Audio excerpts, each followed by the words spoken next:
Hello, everybody, and welcome to the entertainment headquarters, and welcome to the Retro Classic Movie Show. And of course, this is probably my longest running segment here on the entertainment headquarters.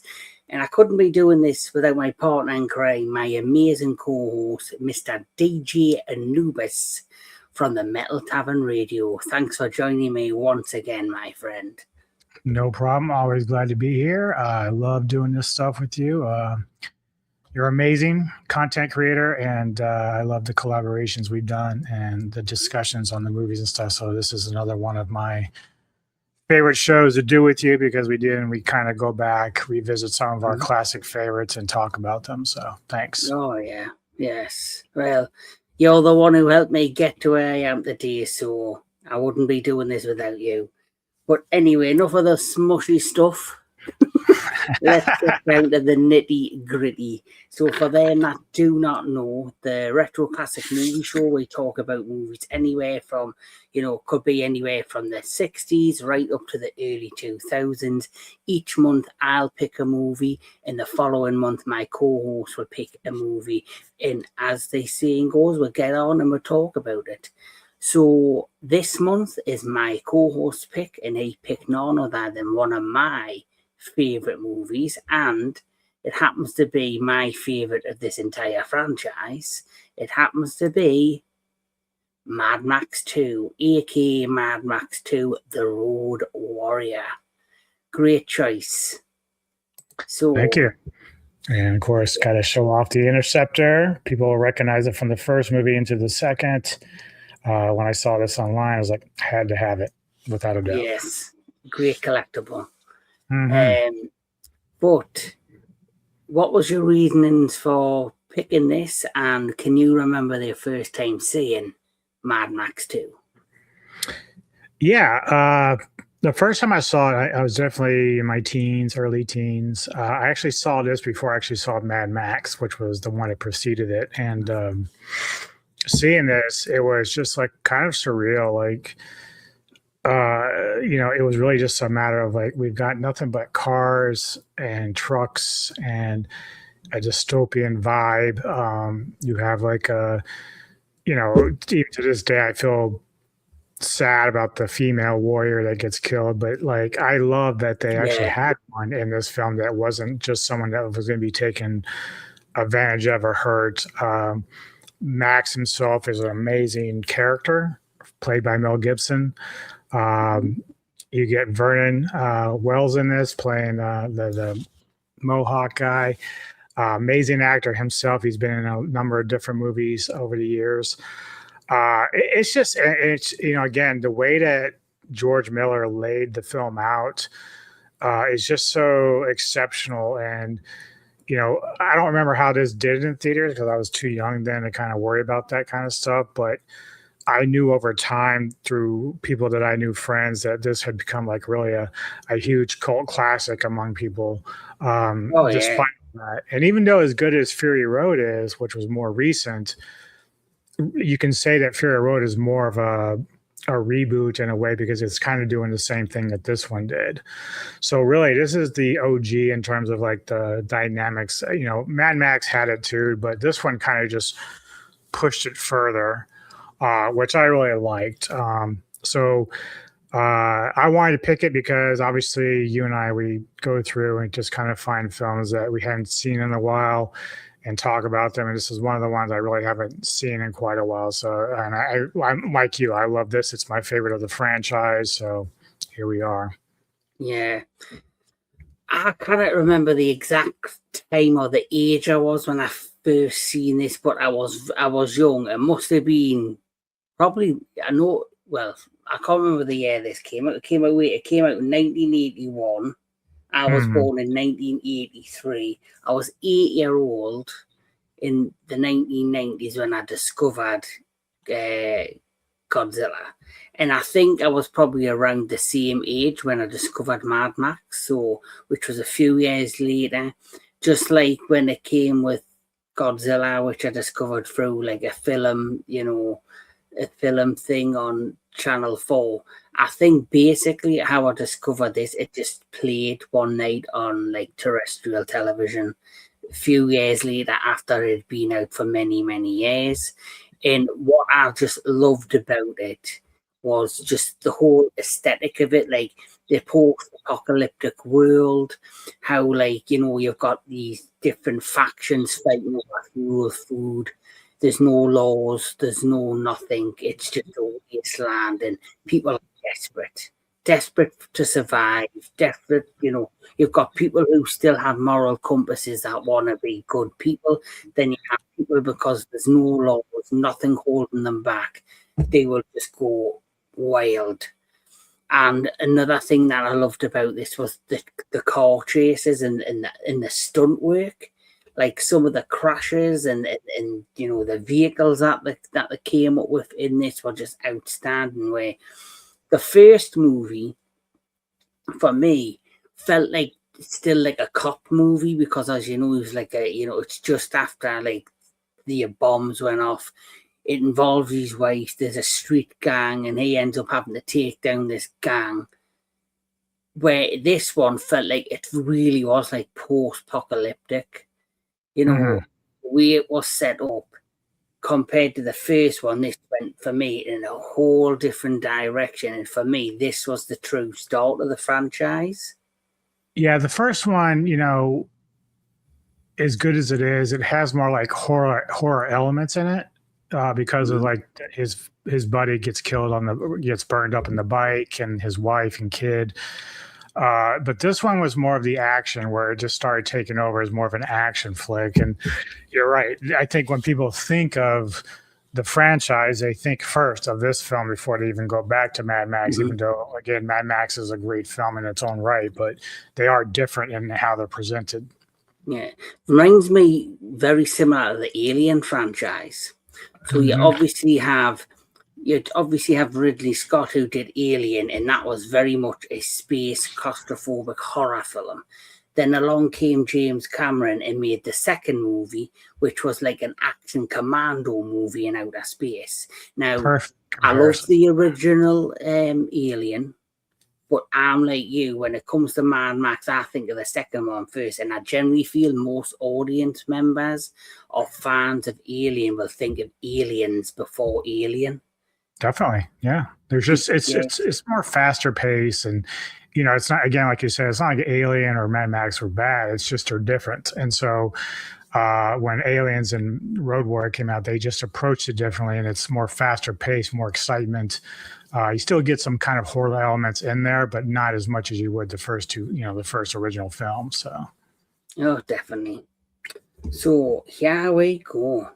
So Mad Max 2, released as The Road Warrior in the United States, is a 1981 Australian post-apocalyptic dystopian action film directed by George Miller, who co-wrote it with Terry Hayes and Brian Hannant. It is the sequel to Mad Max 1979 and the second installment in the Mad Max franchise. The film stars Mad Max.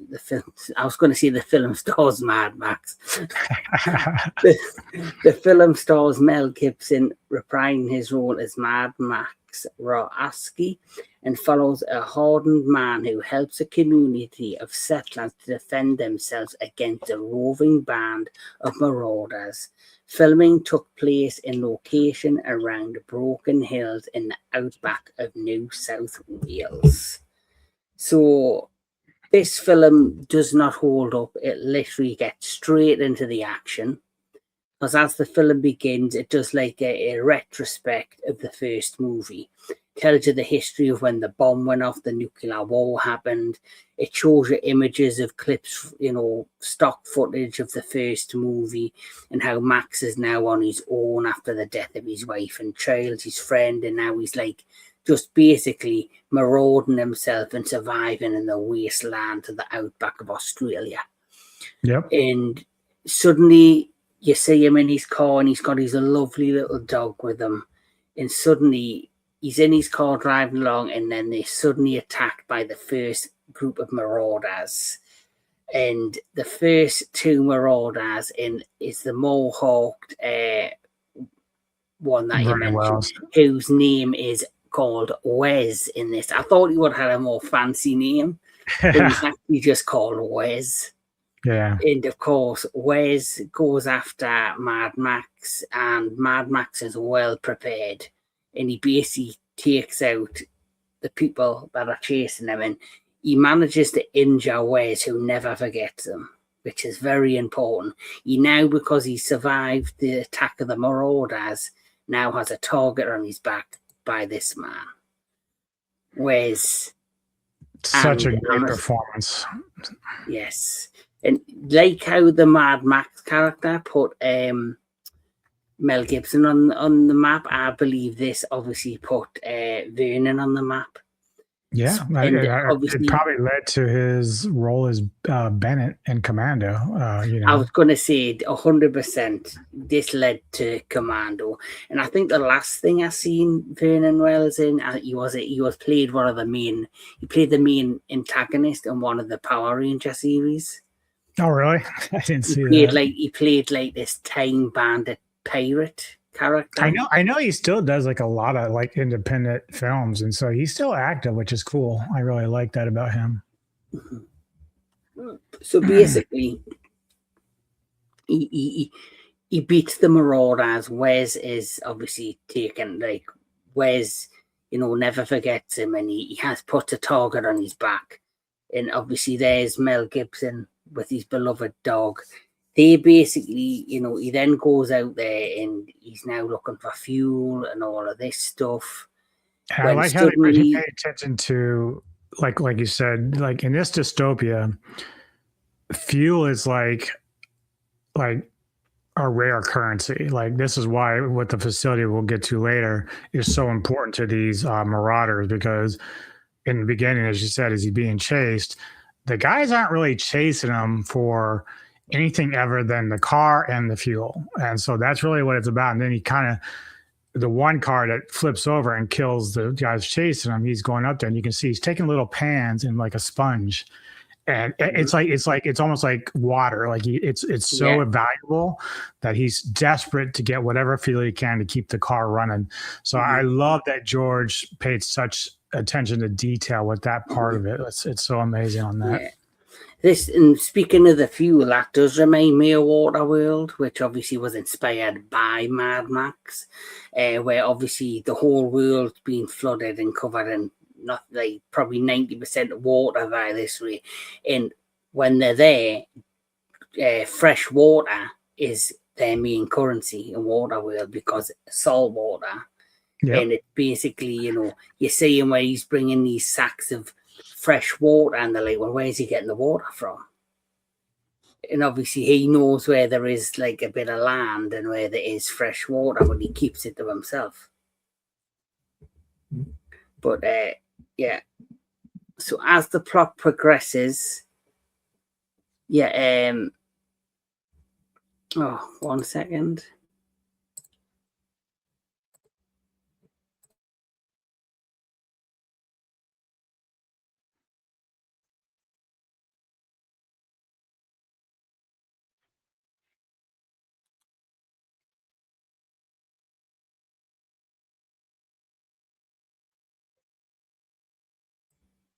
Logan has come to pay us a visit. We can't. Hey, Logan. Cute little bastard. So, yes, you little shitbag. Oh, I wonder how much I would get for you in the desert. Hey, it'd be kind of funny to make an AI clip with you driving the Interceptor with Logan in the side seat.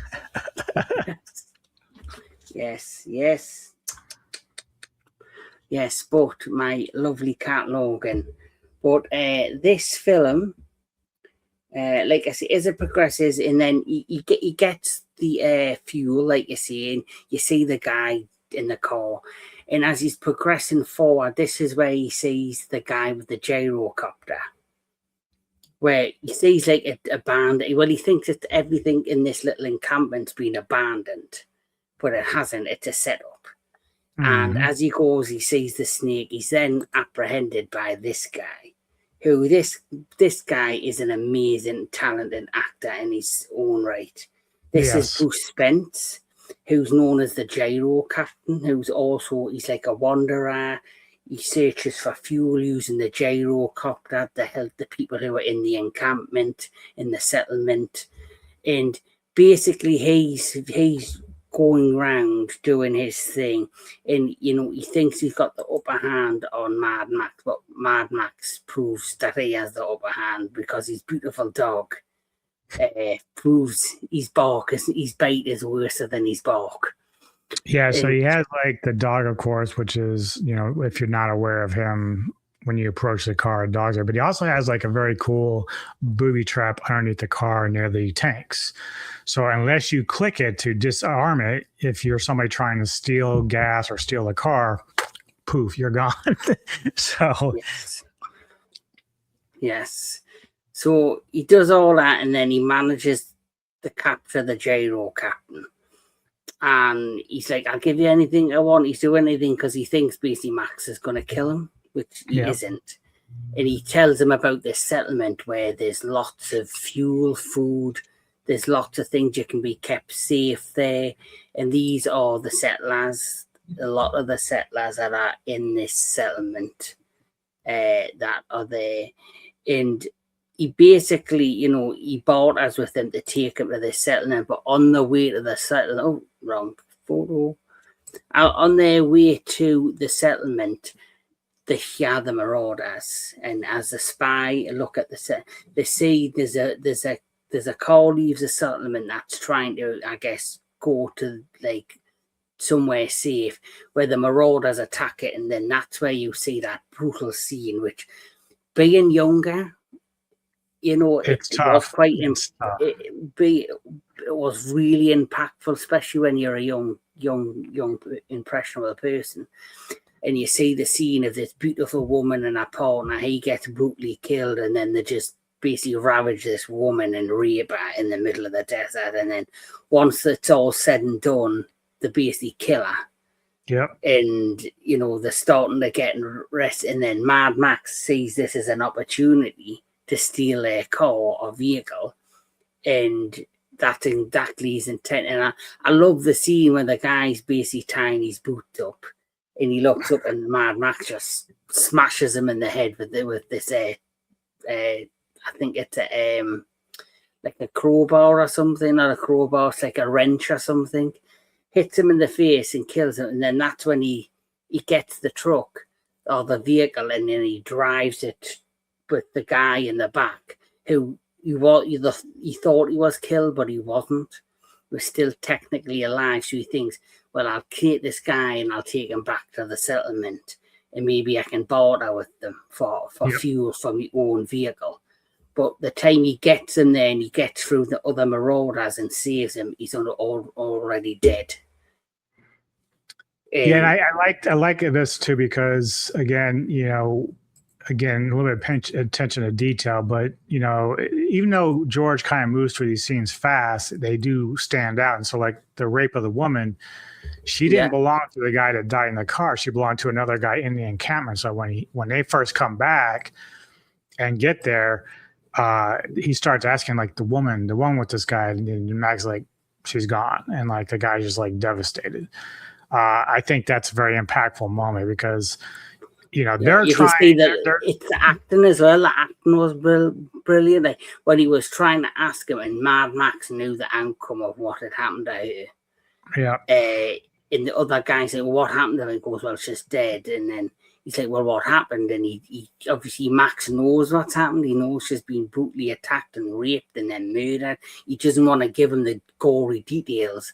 And all you can see in the guy's eyes is pure horror, because I think deep down he knows she's died, like in some sort of painful, slow, horrible way.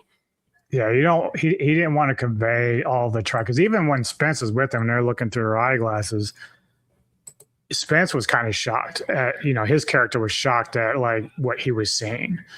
So I do like that. Plus, obviously, you mentioned how the reason why they were even leaving the encampment was because they're keeping all this fuel there, but they're being surrounded and stalked by these marauders. So for food and stuff, they had to continue to try to go out and find either a path out somewhere or to find food and supplies, which is hard because these guys, every time they leave that encampment, these marauders are chasing them down and killing them and taking their stuff. So it's tough for them because even though they have all this fuel, which is a great way to barter, they can't do anything with it necessarily right now because of what's going on outside the encampment. So it's almost suffocating for them because they can't just leave, even though they want to.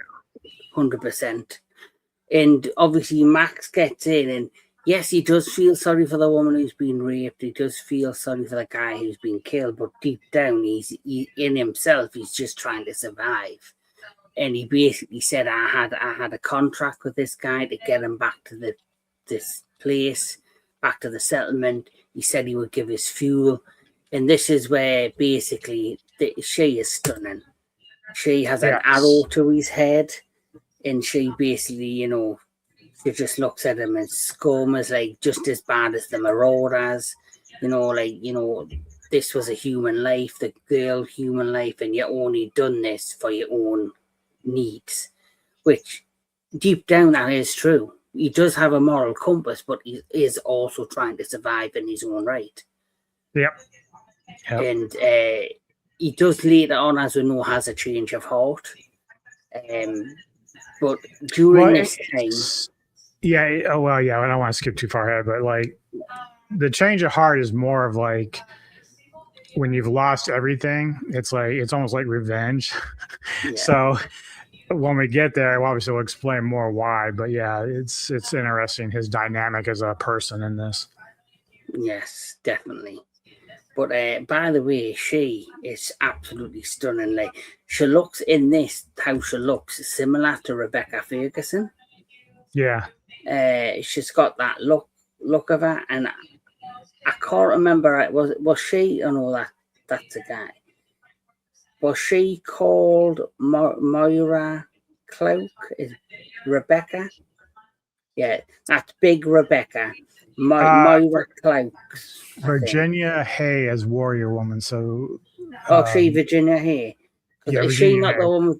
Did she not have the bow and arrow? Yeah, she did. All right, because according to this, it is. Or she had the it was like a arm crossbow. All right, Virginia. Can't see her on there, but Virginia. He is warrior. Well, I'm looking at somebody else as well. Now she is stunning, and this is what she looks like today. Wow. She's still fucking amazing as shit. Holy shit. She looks stunning. Oh my God. Yes. I can only wish you have a girl that would like age that well. Jesus Christ.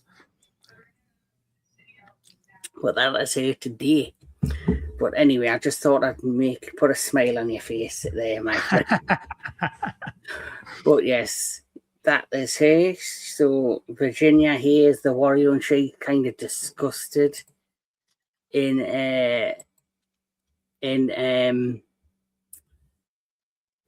Max, and then this is where you get the I guess the settlement leader, who I believe he has also sadly passed away recently. He is called Papagallo, played by Mike Preston, and yeah. So he actually died on the 8th of June, 2026. Oh wow! So recent. So crazy. Yeah. So I recently, it was weird how you selected this movie, and on top of him passing away, the actor who played, I don't know if he did the voice or if he just did the body work, but the guy who played Humongous,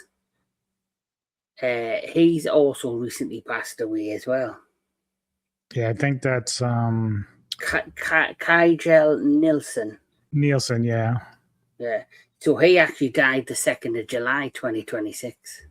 Oh wow, Jesus. So it's just really weird how you selected this and then these two amazing Yeah, I didn't mean like to be the bearer of death. Well, I just know trying to celebrate a good it's not movie. like you planned it. Right. Yes, but anyway, this is really fun because you meet Papa Gallo, who, you know, he's like, well, you had a deal with the guy in the car. That deal, that contract was with him, not with us. So if you want to stay here, you have to help her. And this is where we are first introduced on the evening time to Lord Humongous, who comes with the Marauders, and he is one hell of a character. Yeah. Now, if you look at the villains in the first Mad Max, they just look like street thugs. They just look like a street gang, or, you know. But then once you get to the second one, they change everything up to a 10 in terms of look and feel of the movie. Like I say, it feels very much more like a post-apocalyptic world. Yeah, Mad Max, you know, their villains in that were more like just your standard post-apocalyptic thugs, but these guys are more like scavengers, you know, just loose cannons that are out there just doing whatever. Because even there's a moment where when they're chasing Max at some point after he leaves the first time because he doesn't want to help them, he wants to just take gas and go, but he knows that guy that was working on his car underneath to try to fix something. They just got in and drove off with him underneath it. So I'm like, they don't even care if they kill each other. They're just animals out there right now. Yes. So basically, like you say, Lord Humongous tries to say to them, let us in or we're going to attack in the morning and all this stuff. And Mad Max is there, and then they do eventually attack. But I forgot, we're also introduced to the kid. I forgot about this, but we're introduced to this kid. And when Lord Humongous is talking, there's this like feral kid. I think that's what he's called, isn't he? He's just called the feral kid. Yeah, the feral boy, yeah. Yeah, the feral boy, and he for me is one of my absolute favorite characters in this. And there's one particular scene where he's talking, and then he's got like this boomerang where it's like a blade. It's made of like pure, like it's like a knife, and he throws it, and it spins round, and then suddenly a guy goes to catch it, and it chops his fingers off. Yeah, you have that, and then of course the tension rises because Weiss has like a boyfriend on the back of his bike and with him, and so the boy throws it again, and I think the guy that lost his fingers ducks, but it hits the boyfriend of Weiss, and that really enrages him. He just gets mad.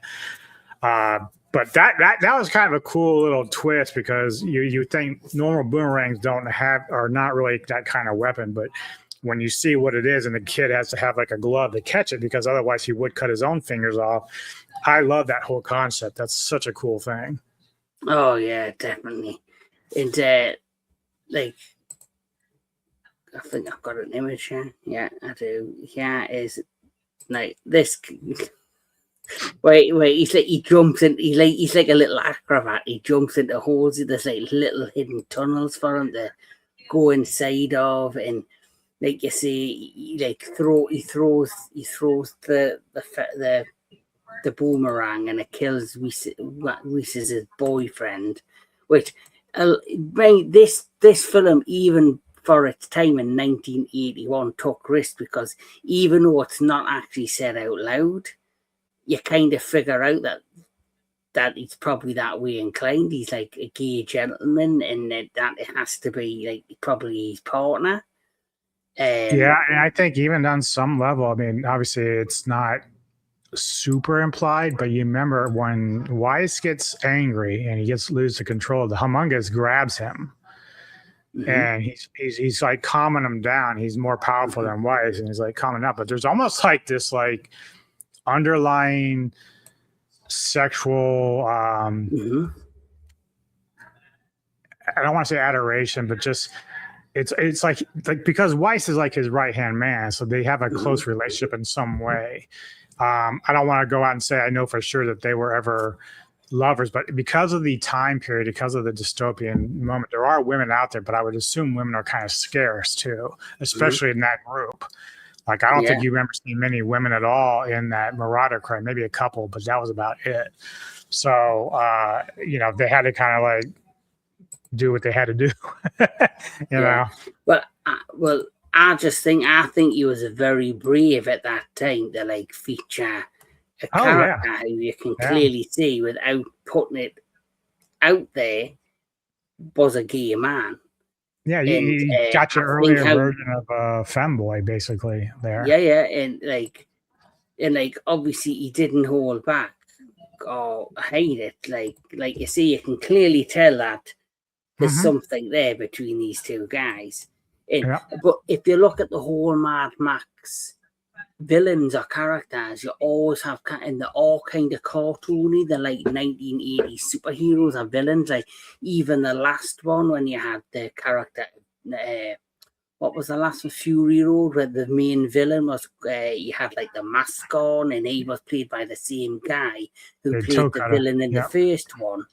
And totally same actor, but totally two different characters, and he was unrecognizable. But even his like hangout in the cliffside with all of the women, like he had like a harem of women, and he had the oxygen mask on, and I forgot his name, or something Joe. But Immortal Joe. Like he was just fantastic, and like even the third one with Tina Turner. Yeah, I wish that they would have maybe even invited Virginia Hay to come back and do a role in the last couple of films, because that would have been kind of cool to have a cameo of her in there somewhere. Yeah, but the new movies, I don't know if this is true, but the Tom Hardy movie, and even the Ferosa movie, they're meant to be set in the same world, I think, as this one. But I don't know if they're meant to be prequels or if they're sequels, because well, that's hard to say, because the way that I look at Fury Road is more, it is a side story because it does focus on Furiosa. But I think it's just more like what happens after, because, obviously it's hard to say because initially Gibson was supposed to be in that role again, but it fell through. So my guess is if he was going to use Gibson, he was going to try to go with an older version of Gibson. So that would have been some time after everything else, which is fine.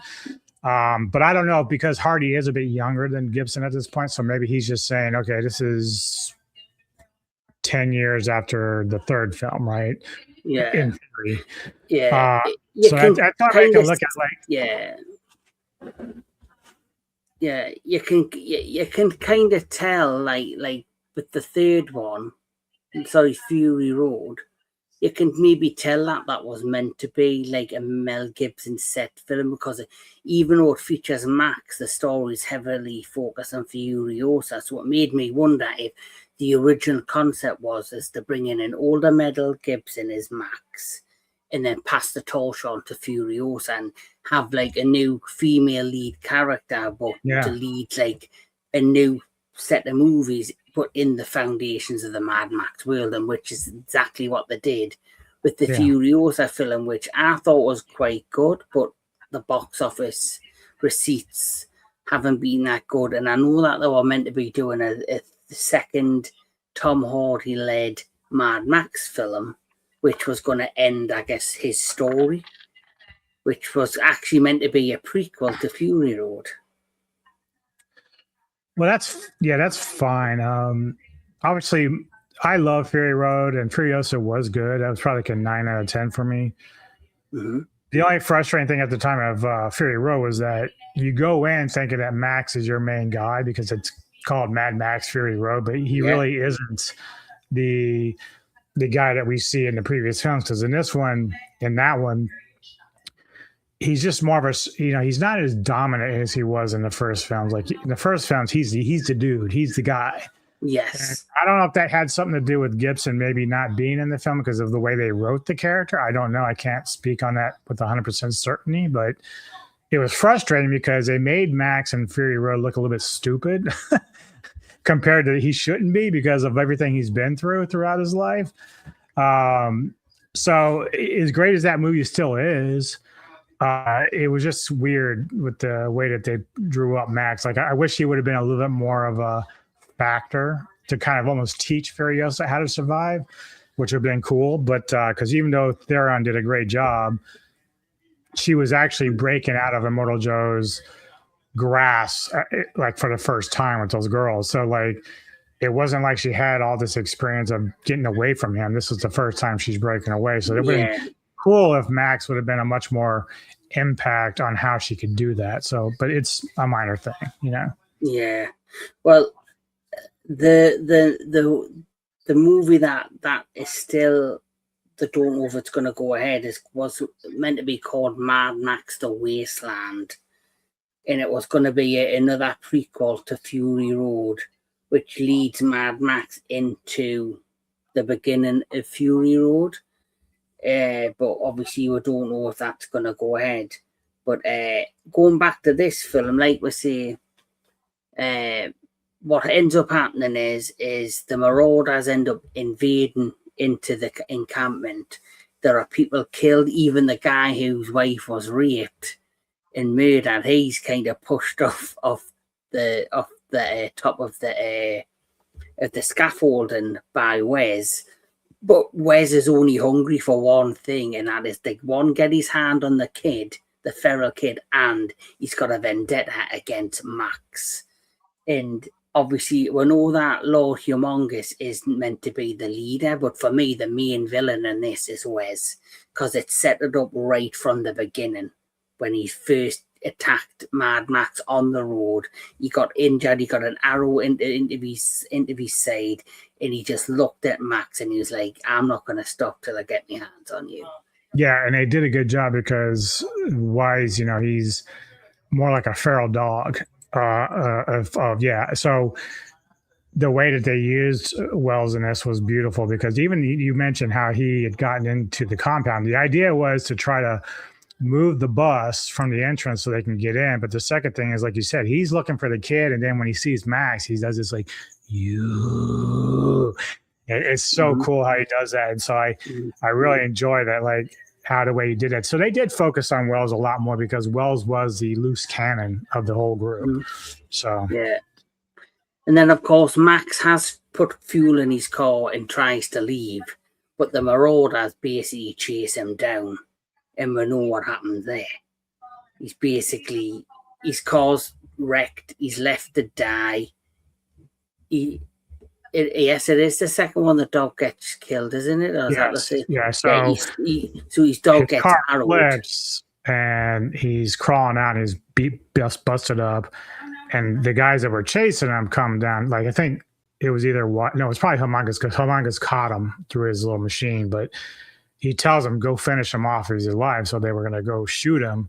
And then the dog comes up to try to protect him. And that's when they shoot the dog. But then the other guy that was with him, like, doesn't understand the switch and tries to get the gas and gone. They both get blown up. So that was it. Yes. But it's once the dog gets killed.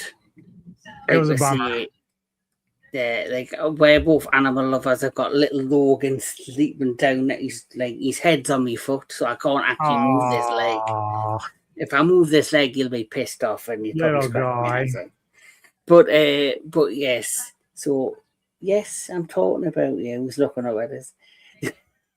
But yeah, so Logan, the dog is sadly killed because I remember the dog getting killed because I only watched this 2 weeks ago, but it feels like a blur. Since 2 weeks ago.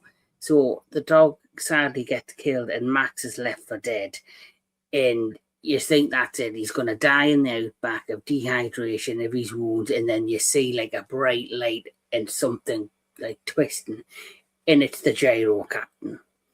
And the gyro captain saves him, brings him back to the encampment. And this is where he agrees to the deal with... he's going to lead them to salvation and lead them to paradise. But he says he's kind of got a vendetta of his own now because you killed his dog, you busted his car. He's going to do everything in his power to kill these guys or to stop them. Yeah, because he at first he didn't really want to get too involved. He just wanted to kind of get gas and get the fuck out of there. He doesn't really he seems tired from all the warring and the driving and stuff like that. The minute the car is gone, the minute his dog's gone, he kind of understands now, like, these people need somebody that knows how to fight on the road. And he's like, I'll drive your rig. And that guy that passed away recently, his character is like, no more deals, Max. You had a chance. But Max is like, I'm not working for a deal. I just want to drive that fucking truck. Yes. So, because he basically, like you say, he was a policeman in his previous life. Yeah. Well, he's probably dealt with scumbags all the time. Now he's got that moral compass.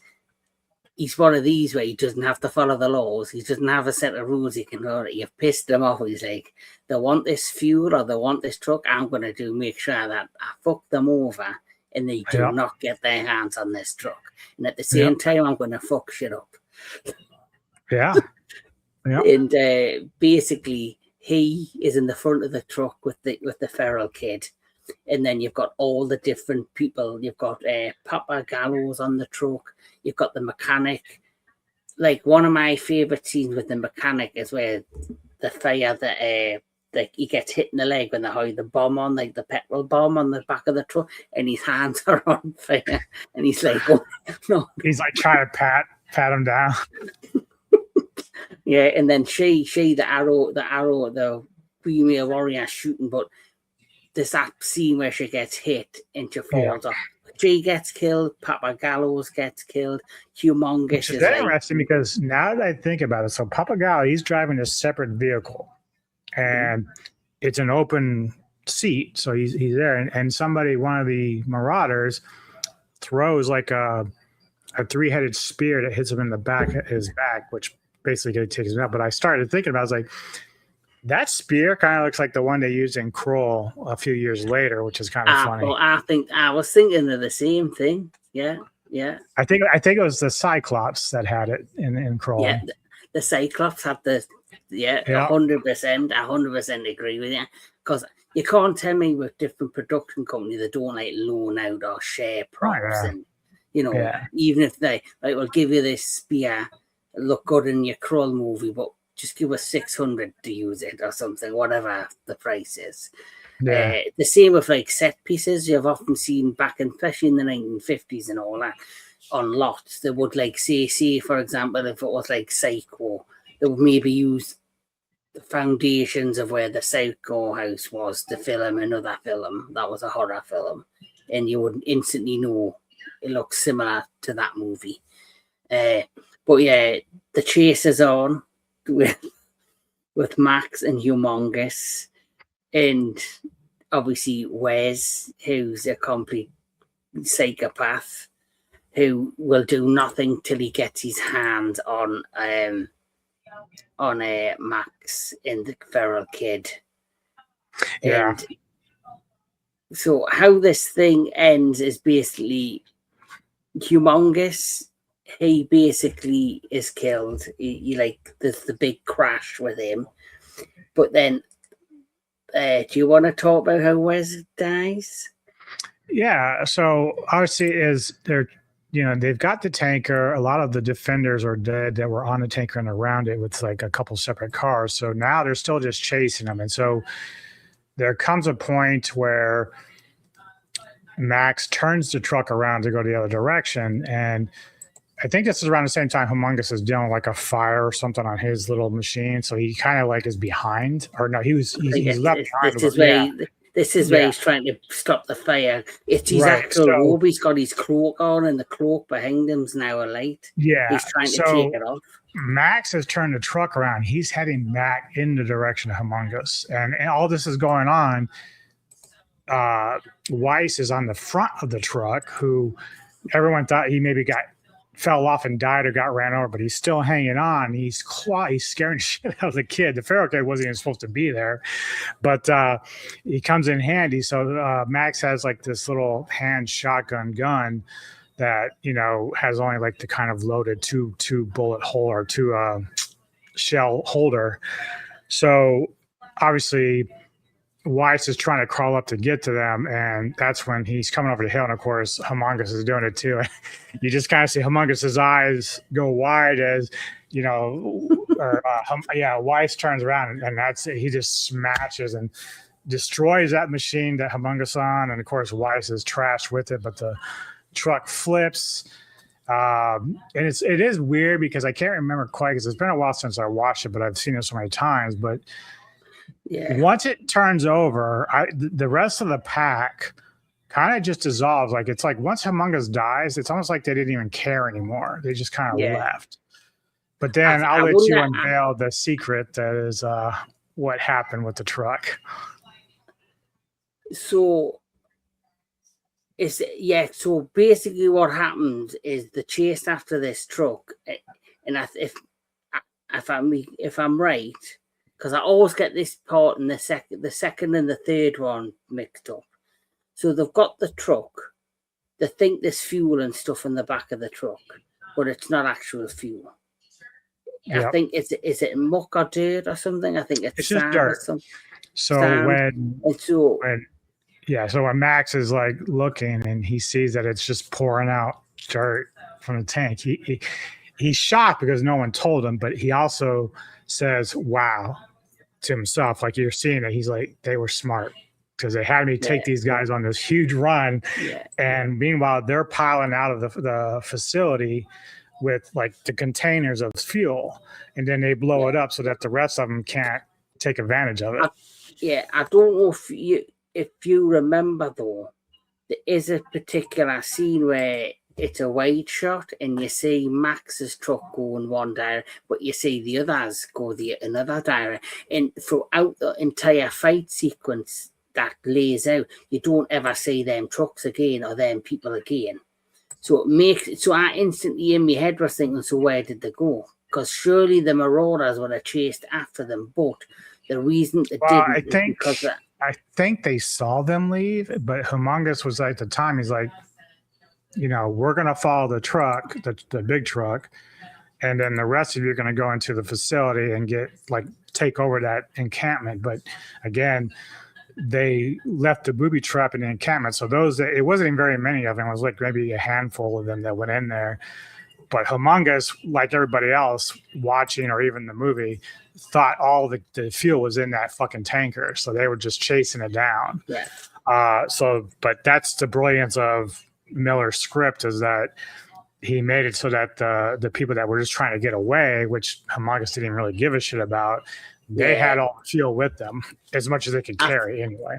I think as well, Papa Gallows, because of what happened with Max not originally wanting to help them, I think even though Max had agreed that he was going to do it regardless, I think Papa Gallows obviously thought, right, we don't need to fill him in on the main plan. This is just a distraction technique so the real people get away. But because Max wasn't... go ahead. Just because with Max not being fully, exposed to the full plan, he just assumed with everyone else dead, he's going to have all this fuel to himself. And when he seen, he was surprised, but I think in his own head, he was like, I get it now. I get what's went on. And he kind of laughed, he's like, wow, okay, you got me with that one. But I think also because originally Papa Gallo was going to be the one to drive the truck. And I think that's definitely a distinction, because if he had if Max had never drove the truck, like Papa Gallo would have probably done okay. But the reason why Max was so valuable is because he did have that experience as a road warrior. And so he lasted longer than Papa Gallo would have. They probably would have killed him before they got too far out. Mm-hmm. So I like the fact that Max was going to be the difference maker of making sure that it gave him enough time for the rest of them to leave. Yeah, because if Papa Gallows had drove the truck and Max wasn't there and they caught up Papa Gallows and killed him and everyone, they probably would have still had time to turn around and catch up to the other guys and the other trucks. Because basically they were wiped out. Even if there were any of them left after what happened with Max, the time that they left to turn around to catch up to the other guys they probably wouldn't have they wouldn't have known where they had gone or what direction, and they would have been miles behind. But I just thought was brilliant storytelling, brilliant writing. Now, one thing I love about George Miller is he does remind me of like George Romero, he was the godfather of the zombie genre. Now, I look at George Miller for his time in the 1978 when he created the first Mad Max up to now. He, for me, is the same when it comes to the post-apocalyptic movies. Like, even if you look at the likes of Demolition Man, it takes inspirations from Mad Max, especially when you've got the guys who live underground, just the way they're outfitted, or even the villain that Wesley Snipes plays. He has like this element of him how he feels like he could have fit perfectly into the world of Mad Max. Yeah, I agree. Yep. Yeah. But George Miller's a fantastic director. This, like I say, is one of my favourite films. I could watch this from any point, whether I watch it from the beginning, the middle, or near the end, and I could just watch it and still have a smile on my face. Agreed. Yeah. Yeah. So this film, believe it or not, was on a budget of 4.5 million, and it made 36 million at the. Oh, it made 36 million, but it made the most in rentals. Yeah, in rentals. So for me, that's a huge success. Yeah, I don't know what the numbers were for the theaters, but to do 36 million through rentals is great considering the time. Like, that's a lot of money for that time. So yeah, well, according to this, in Australia alone, it made 10.8 million. There you go. And then it made 11.7 million. And then, of course, the rest was made via rentals. Now, if you think about today's economy, if this was out on rental when this came out, it might have made even twice the amount of money because there's more opportunities to stream it. But like I said, George Miller's a fantastic writer. I do hope we get another Mad Max, whether he's involved or not, because he's a character for me that I still find very intriguing. The world, so, I feel like we're only scratching the surface of what's available out there in this world, because one thing they hint basically at the end of Mad Max 3, Thunderdome, is that Mad Max was going to leave Australia and go to another part of the world. Now, as we know, there's been a nuclear world war that's destroyed the world. It'd be interesting to take him out of Australia and put him somewhere else in another part of the world and see how he handles like the Marauders or whoever's out there. That would have been an interesting concept, which they kind of hinted with the third Mad Max movie at the end. I agree. Mm-hmm. Mm-hmm. So, in all, what's your final thoughts, my friend, on Mad Max 2, The Road Warrior, and what would you rate it? Still an amazing film to watch. I own it. I don't have a problem watching like you. If this is on TV at any point, I can sit down and watch it. Doesn't matter where it is. It's very engaging. Obviously, if you're watching on TV, they're going to probably edit some things, but at the same time, watching it unedited, it's still surreal. It still is moving in the sense that you feel some of the pain and the violence that's there. It's very much effective for what he was doing at the time. The standouts, of course, are Max and Wells. Like, they both are just very great in this film. And so to this day, it's still a 10 out of 10 for me. I love this film so much. Yeah, me too. Like, I generally feel this film put like Mel Gibson on the map. You would never have thought you would have went from Mad Max to Lethal Weapon. Right. And that now he went from not only being a actor, he's now a director, and of course he's doing, I think, is it The Resurrection of the Christ, which is the sequel to Passion of the Christ. Yeah, that's what I heard. Interesting to see. Well, it's all been filmed, apparently it's in post-production. And I did speak to Wes Wing, who is the American actor who is going to be in Godzilla Minus Zero. And he, when we had the conversation at G-Fest, knows Mel Gibson is creating another wartime historical movie about another war scenario, which I think, did he do? It was him who did Hacksaw Ridge, wasn't it, Mel Gibson? I think he did. Wasn't it Eastwood? I thought he did Hacksaw Ridge, but I could be wrong. He might have. I mean, I know that there is probably a war film that Gibson did, but I would think it'd be one that he was starring in, but I'm not entirely sure. But I do know when I spoke to Wes Wing that he said that he really had heard about this production, or he's preparing for the next movie or researching his next movie, and he says he's asking all of his friends in Hollywood. He's asking because he's actually, Wes Wing loves historical movies and historical films, and he's just starred in, after Minus Zero, he's actually starred in another a Japanese historical film that will be coming out after Minus Zero. So he says he's doing everything in his power to be a part of Mel Gibson's next film, which would be amazing if that happened. But for me, I loved Mad Max, The Road Warrior. It's still one of my favourite films. Like you, I'm going to give it 10 out of 10. I can watch it from any point. I just love the world. I love the characters. I just think it's just so unique and different to what we have out there, in terms of cinema and world building, what we've had in the past.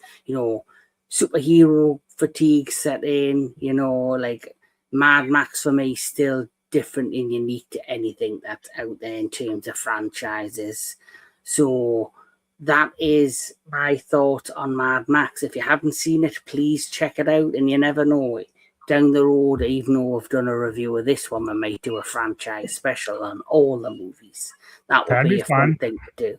Yes. Yeah. As for me and the entertainment headquarters, the next pick, because it is my pick for Retro Classic Movie Show, I am going to pick this. Ooh. Close Encounters of the Third Kind, and we will be joined by Mr. Walter Ross. Great film. Yes, and I think Anthony Jordan might want to be on that one. But outside of that, what have I got coming up on the entertainment headquarters? So beginning next month, because we're heading into the month of August, on the Monday the 3rd, we are doing the next Into the Darkness, which is the See No Evil franchise discussion. There's only 2 movies there. Then the next Retro Classic Movie Show will be on the 8th of the 8th, which, like I say, it's now going to be the Close Encounters of the Third Kind. Then I believe on the 16th, it's the next Kaiju Connections, and it's going to be Dagora, which I don't know if you've seen that one, Anubis. And I've decided that the next movie special, which is going to take place on the 22nd of August, it's going to be the Dollar Trilogy. So the what trilogy? The Dollar Trilogy, with Clint Eastwood. Oh, okay. Yeah. So, yeah, I got you. Yeah, a few dollars more and all that good stuff.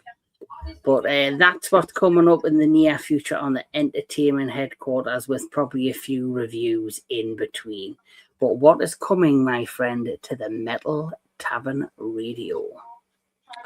So tomorrow I will be on Walter's Jedi's stream to talk Maximum Overdrive. So that'll be a lot of fun. Going into next week, next Thursday, I'll be doing The Ghouls of Midnight with my co-host Anthony Jordan as we revisit the movie Phantoms. And then on Friday, Neko and I will do our top albums of the month, new rock and metal releases. And then Saturday the 1st, and I can't remember if I put this in stone or not, but I'm doing a top 10 Leonardo DiCaprio films, and I'm getting a panel together to do that, to have some fun going back and find out who's favorites of his career and catalog. So what dates are on? That one will be Saturday, not this Saturday, but the one after. I'll have to see if I'm off, but I'd like to be a part of that one. That'd be awesome. Would that be the 15th? The 1st. Oh, Saturday the 1st. Oh, I'm working night shift that night. But bollocks. What time are you going? I'll go in at 8 o'clock my time. I've got to be there for 8 o'clock. So, but what I'll do is I might do what you did for mine. I'll send you a little video. That would work. Yeah, that would work. Yeah, I kind of forget about doing that sometimes. Sometimes that actually works out when you want to be a part of something. You can't always be there. So. Yes, I'll do that as soon as I can, my friend. All right. Yeah. Well, I got to give a call to somebody here, so I hate to cut out, but again, thank you so much. Yeah. So, like we say, this has been the Retro Classic Movie Show. To everybody watching, thank you for watching, and we'll catch us all at the next one.